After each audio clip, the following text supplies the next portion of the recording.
Hi friends, ఈరోజు మనము సింహాద్రి అప్పన్నను గురించి తెలుసుకుందాము.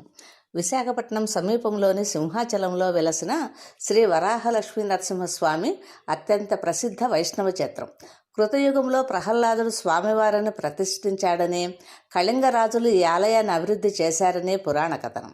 స్వామివారు ఏడాది పొడవునా చందనంతో కప్పబడి ఉండి వైశాఖ శుద్ధ తదియ చందనోత్సవం రోజున నిజరూప దర్శనం ఇస్తాడు. హిరణ్యకశిపుని వధ తర్వాత నరసింహస్వామి ఉగ్రరూపాన్ని శాంతింపచేయటానికి ప్రహ్లాదుడు ఈ కొండపై స్వామిని ప్రతిష్ఠించాడని ప్రతీతి. వరాహ రూపం మరియు నరసింహ రూపం కలగలిగిన అరుదైన అవతారం ఇది. 11వ శతాబ్దం నాటి చోళరాజుల కాలం నుండి ఆలయ శాసనాలు చెబుతున్నాయి. 13వ శతాబ్దంలో తూర్పు గంగా రాజైన లాంగుల నరసింహదేవ గజపతిరాజు ఈ ఆలయాన్ని భారీగా అభివృద్ధి చేశారు. స్వామివారి ఉగ్రరూపాన్ని చల్లబరచడానికి రోజు చందనం పూస్తారు.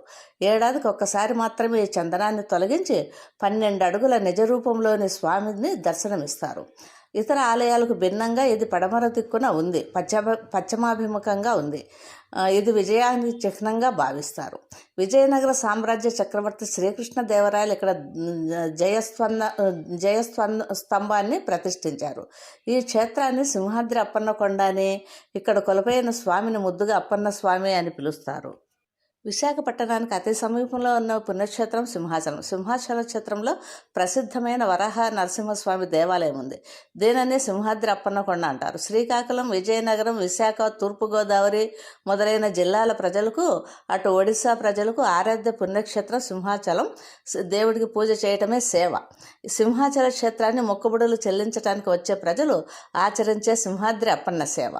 వరాహ నరసింహస్వామిని కీర్తిస్తూ కథకుడు నల్లని వెండి పొన్నుల కర్రను చేతిలో ధరించి మరో చేతిలో నెమలీకల కుంచెను పట్టుకొని కథను చెబుతూ ఉండగా తనకు వంతగా ఉన్న భక్తులందరూ పెద్ద పెద్ద తాళాలు చేత పడతారు. అందరూ జరి అంచుగల తలపాగాలు ధరిస్తారు. బృందంలోని మరికొందరు నూనె గుడ్డలను చుట్టిన కోలలను వెలిగించి పట్టుకుంటారు. ఈ కోల వెలుగులో పెద్ద తాళాలను మ్రోగిస్తూ బృందం వలయాకారంగా తిరుగుతారు. ప్రధాన కథకుడు చరణం పడితే దానిని వారు వంతగా అనుసరిస్తారు. ఇది బృందగానం. హరిహర నారాయణ, ఆదినారాయణ అనే పల్లవిని సూచిస్తారు. ఇలా చేయడాన్ని అప్పన్న సేవ అంటారు.